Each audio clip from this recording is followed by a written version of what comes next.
আজ বৌদ্ধ ধর্ম করে আমাকে থেকে ওটো গৃহবধূর কর্ণধর হিসাবে আজকে এখানে আমাকে আমন্ত্রণ জানিয়েছে। সেই জন্য আমি বিপাশাদিকে আমার মায়ের সমান ওনাকে আমি ভীষণ শ্রদ্ধা করি। তার সাথে আজকে আমি ভীষণ গর্বিত যে আজকে এরকম একটা দিনে আমাকে আজকে এনারা আমন্ত্রণ জানিয়েছে এবং আমার জেগে ওঠো গৃহবধূর পরিবারকে আমন্ত্রণ জানিয়েছে। এটা আমার কাছে ভীষণ গর্বের এবং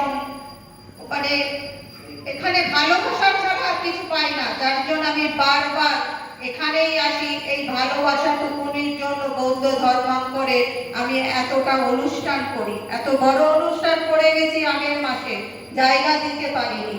তার কারণ একটাই, এখানে ভালোবাসা আমাকে টেনে নিয়ে আসে।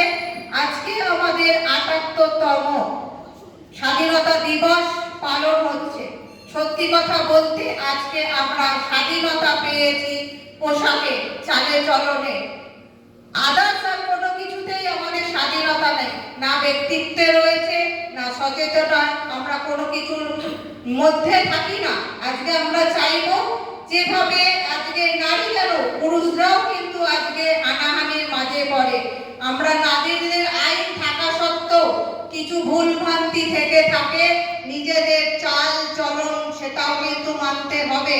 আমরা সবসময় আমরা গৃহবধূ, ঠিকই কথা, আমরা একটা পরিবার চালাই, মহিলারা আজকে একটা রাষ্ট্র চালায়, মহিলারা আজকে দেশ চালাচ্ছে। সেই জায়গা থেকে মহিলারা আজকে নিরাপত্তা নেই, সেটা আপনাদের উজ্জ্বলভাবে দেখতে পাচ্ছেন চারিদিকে।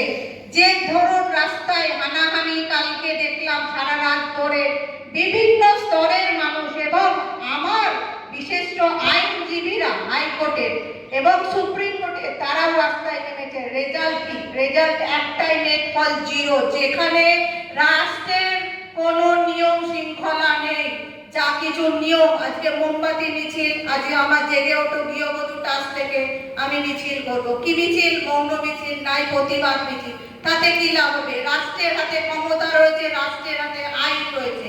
সেই জায়গা থেকে আমাদেরকে রাষ্ট্রের আজকে যত ব্যর্থতা, যত হানাহানি, সবই কিন্তু রাষ্ট্রের উপরে দায়বদ্ধতা পারে।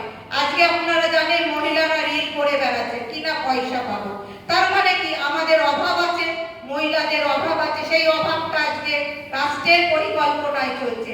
যাই হোক, আজকে একটা সুন্দর দিন, আমরা আগামী ভারতবর্ষে সুন্দরভাবে গড়ে তোলা মহিলাদের স্বাধীনতা, মহিলা এবং পুরুষ, কারণ আমার একটা ছেলে একটা মেয়ে, দুটো সন্তানের জননী, সে জায়গায় নিরাপত্তা কিন্তু আমি দুজনের জন্যই চাইবো। আজকে আমরা হসপিটালে ভর্তি হই, আজকে ডাক্তার হয়েছে বলে তার জন্য প্রতিবাদ, কারণ তিনি আজকে সেবামূলক কাজে আসবে, কিন্তু আমরাও তো রোগী। আমি দুদিন আগেই হসপিটাল থেকে এসেছি, এখন আমার ভয় করছে যে রাত্রিরে আমি ছিলাম কি করে, কারণ ওই হসপিটালটার ভেতরে ঢুকতে গেলেই একটু ভয় লাগার জায়গা থেকে। তাহলে আমরা রোগী হয়েও নিরাপত্তায় থাকবো না, কারণ আমরা একজন মহিলা। পুরুষদেরও হচ্ছে, কারণ কালকে রাস্তায় দেখেছি একটা 16 বছরের বাচ্চাকে, তার মানে এখানে প্রশাসনের সেভাবে হাত নেই, মানে তারা গ্রাহ্য করছে না, টাকার বিনিময়ে তারা সেই কেসগুলোকে ধামাচাপা করছে। আমাদের অঙ্গীকার করতে হবে, আমাদের অঙ্গীকার করতে হবে আগামী দিন যাতে আমরা আইনটাকে সাথে যেন বজায়। এই বলে আমার আজকে ক্ষুদ্র বক্তব্য করছি।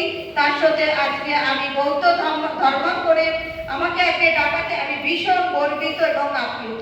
আমি বিপাশাদিকে ভীষণভাবে সম্মান করি, সাথে ওনার কাছেও আমি গর্বিত এবং ওনাকে ধন্যবাদ জানাই। বন্দে মাতারাম, বন্দে মাতারাম, জয় হিন্দ। আমাদের জাতীয় সঙ্গীত দিয়ে আমাদের প্রোগ্রাম শেষ করে